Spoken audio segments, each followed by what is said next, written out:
Napansin mo ba minsan kapag pumasok ka sa isang kwarto, parang wala lang talaga, parang hindi ka napapansin kahit papasok ka pa lang. Kahit may ibubuga ka naman, may utak ka, may skills ka, may ambag ka. Pero bakit ganon? Parang dumadaan ka lang tapos tuloy pa rin ang kwentuhan. Walang tumitingin, walang nag-a-adjust ng upuan o tono, parang hangin ka lang sa gilid. Masakit aminin pero hindi naman talaga sa talino ang issue minsan. Hindi rin sa itsura. Karamihan nasa galaw natin, sa body language, sa pagtayo, paglakad, pagkatingin. Dahil bago ka pa magsalita, nababasa na nila kung sino ka. At pag nakita nilang may nerbiyos o pag-aalinlangan, agad iba na ang trato sa'yo. Dati ganyan din ako. Ako yung tipong lagi nasasapawan, lagi nasisingitan, lagi hindi sineseryoso. Pinaniniwalaan ko noon na kailangan ko lang magsalita ng mas malakas o mas matalino, pero hindi pala. Kahit tama ang sinasabi mo, kung mahina ang presence mo, hindi talaga kakagat ang respeto.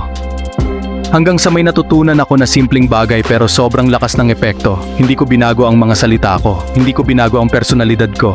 Binago ko lang kung paano ako gumalaw, kung paano ako tumayo, kung paano ako tumingin. At doon ko nakita kung gaano kalaki ang epekto ng body language sa respeto ng mga tao. Sa episode na ito, ituturo ko sa iyo ang 7 body language tricks na bihirang alam ng karamihan. Mga teknik na kayang magpabago ng trato ng tao sa iyo kahit hindi ka magsalita ng iba. Pero warning lang, may isang teknik sa dulo na sobrang lakas. Kapag inabuso mo, pwede kang magmukhang mayabang, kaya gamitin mo ng tama at may kontrol.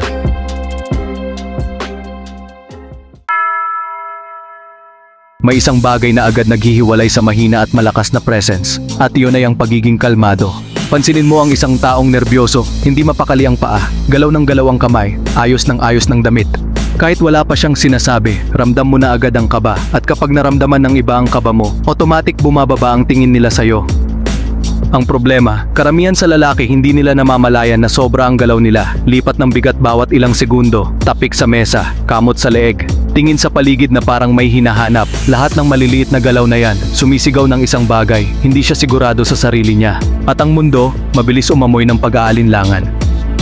Kung gusto mong magmukhang mas may autoridad, magsimula ka sa pagiging steady. Itanim mo ang paa mo sa sahig. Huwag kang alog ng alog. Huwag mong ayusin ang damit mo kada ilang segundo. Tumayo ka lang, diretso ang likod, relaxed ang balikat, kontrolado ang paghinga. Sa unang subok, magiging awkward yan, pero doon nagsisimula ang pagbabago. Subukan mo ito. Kapag nakatayo ka sa harap ng ibang tao, huwag kang gagalaw ng 30 segundo. Parang nakapako ang paa mo sa lupa. Hindi ka statue, pero hindi ka rin daga na laging alerto. Sa loob ng ilang segundo, mapapansin mo na may nag-iiba sa energy sa paligid. Mas tahimik, mas attentive, mas maingat sila sa'yo. Tandaan mo ito, ang mandaragit hindi nagmamadali at hindi nanginginig. Ang biktima ang laging galaw ng galaw. Kapag kaya mong kontrolin ang katawan mo, pinapakita mo na kaya mong kontrolin ang sarili mo. At sa mata ng ibang tao, ang lalaking may kontrol sa sarili, iyon ang hindi basta-basta ginagalaw. Ngayon pag-usapan natin ang mata mo. Kasi kahit gaano ka pa ka-steady tumayo, kung ang mga mata mo naman ang nagtataksil sa'yo, babagsak pa rin ang presence mo. Madalas hindi natin napapansin, pero kapag kinakabahan ka, mas mabilis kang kumurap, mas mabilis kang umiwas ng tingin. At sa mundo ng body language, ang unang umiwas, siya ang unang umatras. Kapag may tumitingin sa'yo ng diretso, lalo na kung parang tinetest ka, ano ang instinct ng karamihan? Iiwas ng tingin, o kaya biglang magiging mabilis ang kurap na parang may alikabok sa mata. Ang problema, nababasa yan agad. Para mong sinasabi na hindi ka komportable, at kapag naramdaman nila na hindi ka komportable, sila ang aangat sa interaction. Dito papasok ang tinatawag kong slow blink. Simple lang pero malakas ang tama. Kapag may nakatingin sa'yo, huwag kang agad umiwas. Huwag kang magpanik, panatilihin mo ang eye contact ng natural. Tapos bago ka kumurap, magbilang ka muna ng 2 sa isip mo. 1, 2. Saka ka dahan-dahang kumurap, parang kalmado ka lang, parang hindi ka naaapektuhan. Ang epekto nito, baliktad ang pressure. Sa halip na ikaw ang ma-intimidate, sila ang magsisimulang mag-isip, bakit hindi siya naiilang? Bakit parang relaxed lang siya? At madalas, mapapansin mo, sila ang unang iwas, sila ang unang bibilis ang kurap. Sa maliit na sandaling iyon, nag-shift ang power papunta sa'yo. Pero tandaan mo, hindi ito paligsahan ng titigan, hindi ito para manakot. Ang goal dito ay ipakita na kontrolado mo ang sarili mo kahit may tension. Kapag mabagal at kalmado ang kilos ng mata mo, sinasabi mo na hindi ka basta-basta natitinag. At sa mundo ng social dynamics, ang hindi madaling matinag, siya ang mas nirerespeto. May isang bagay na kinakatakutan ng karamihan pero ginagamit ng may tunay na presence. At iyon ay ang katahimikan. Pansinin mo sa usapan, kapag may biglang tumahimik ng ilang segundo, may mga taong hindi mapakali, biglang magsasalita para punan ng espasyo. Kahit wala ng sense ang sinasabi, basta may tunog lang. Ang totoo, ang unang nababahala sa katahimikan, siya ang nawawalan ng kontrol. Kapag may nagtanong sa'yo, ano ang instinct mo? Sumagot agad. Parang may timer na nagbibilang sa ulo mo. Pero kapag agad kang sumagot, ipinapakita mong reactive ka. Na kailangan mong patunayan ang sarili mo sa bawat segundo. Subukan mo ito. Sa susunod na may magtanong sa'yo, huwag kang agad sumagot. Magbilang ka muna ng 3 sa isip mo. 1, 2, 3. Tumingin ka lang sa kanya ng kalmado. Hayaan mong maramdaman niya ang bigat ng sandali. Sa simpleng pause na yon, nagbabago ang dynamics. Habang tahimik ka, siya ang magsisimulang mag-isip. Mali ba ang sinabi ko? May nasabi ba akong off? Bakit hindi siya agad sumasagot? At sa loob ng ilang segundo, siya na ngayon ang kinakabahan. Ikaw, steady lang. Ikaw ang may hawak ng tempo ng usapan.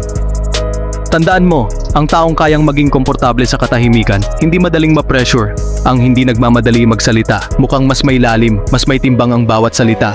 At kapag nagsalita ka na pagkatapos ng pause, mas pinapakinggan ka, kasi ipinakita mo na hindi ka alipin ng ingay. Ikaw ang may kontrol kung kailan magsisimula at kailan matatapos ang usapan.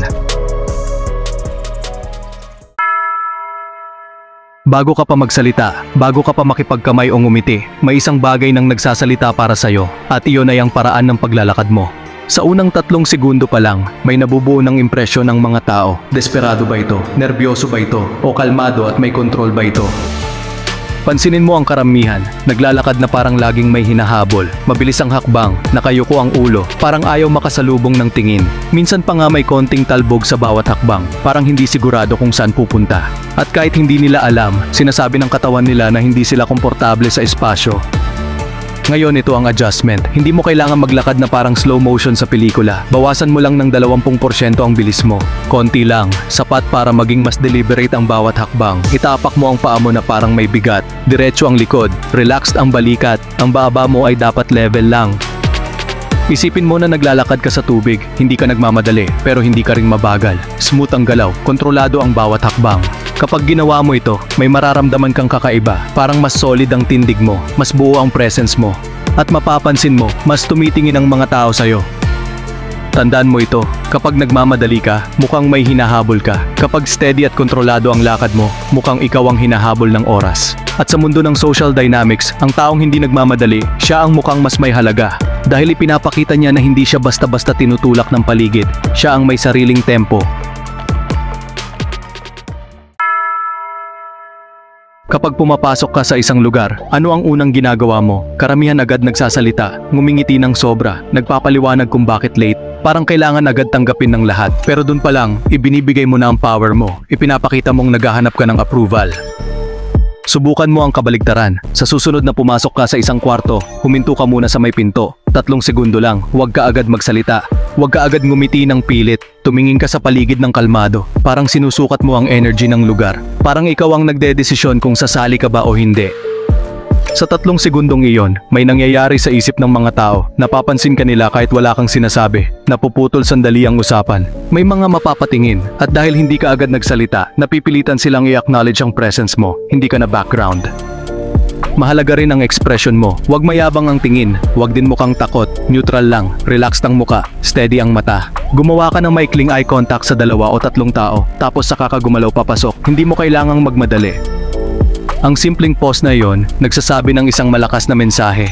Hindi ako naghahabol ng atensyon. Ako ang nagtatakda kung kailan magsisimula ang interaction. At sa mundo ng social hierarchy, ang taong kayang maghintay bago kumilos, siya ang mukhang mas may kontrol sa sitwasyon. May isa pang subtle na galaw na bihirang pag-usapan pero sobrang lakas ng epekto, at ito ay kung paano mo tinatapos ang usapan. Karamihan naghihintay ng tamang moment, naghihintay na matapos magsalita ang kausap, naghihintay ng permiso para umalis. At sa paghihintay na iyon, unti-unti nilang ibinibigay ang kontrol. Kapag tapos ka na, huwag mo nang pahabain pa. Hindi mo kailangang mag-explain ng sobra. Hindi mo kailangang magsabi ng mahabang dahilan kung bakit ka aalis. Sa halip, tumango ka lang ng isang beses, maikling tango. Tumingin ka ng bahagya sa ibang direksyon, tapos ianggulo mo ang katawan mo palayo.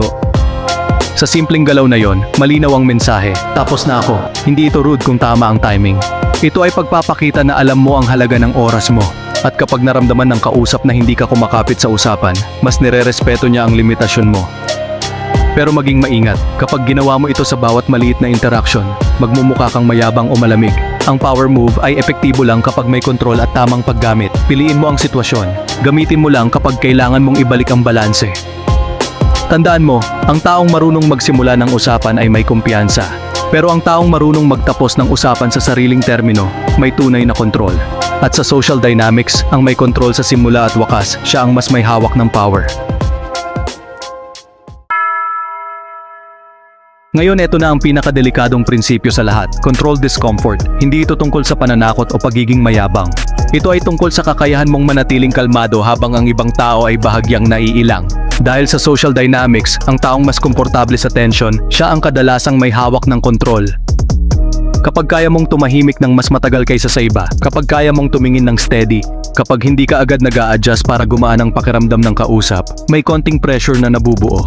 At ang totoo, karamihan hindi sanay sa ganong pressure, kaya sila ang unang bibigay. Pero malinaw dapat ito, hindi mo ginagawa ito para mang power trip, hindi mo ginagawa ito para mang manipulate ng masama.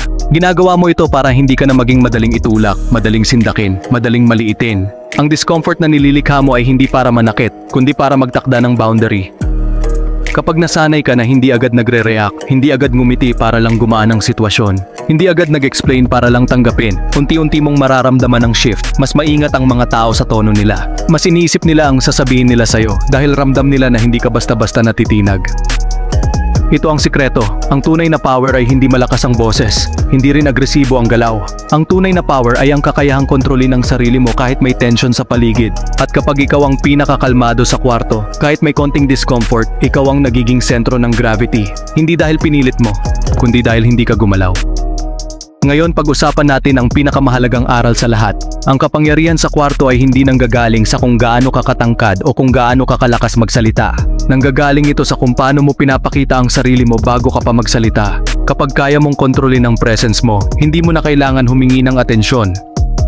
Tandaan mo, lahat ng tricks na natutunan mo sa episode na ito, stillness, slow blink, strategic silence, deliberate walk, room scan, at control sa usapan. Hindi lang basta galaw ng katawan. Sinasalamin nila ang mindset mo, ipinapakita nila na may control ka sa sarili mo at sa paligid mo.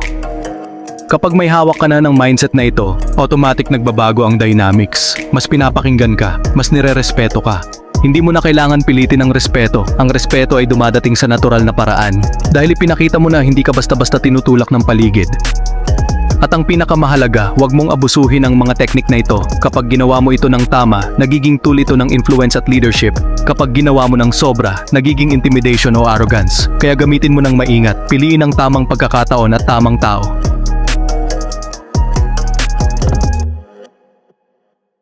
Sa huli, ang taong tunay na may hawak ng kwarto, hindi humihingi ng approval, hindi nagpapaapekto sa opinyon ng iba. Siya ang nagdedesisyon kung kailan magsisimula, kung kailan matatapos, at kung paano umiikot ang enerhiya sa paligid niya. Kapag nakuha mo ito, hindi mo lang pinapakita ang presence mo, pinapakita mo rin ang kontrol mo sa sarili mo at sa mundo sa paligid mo.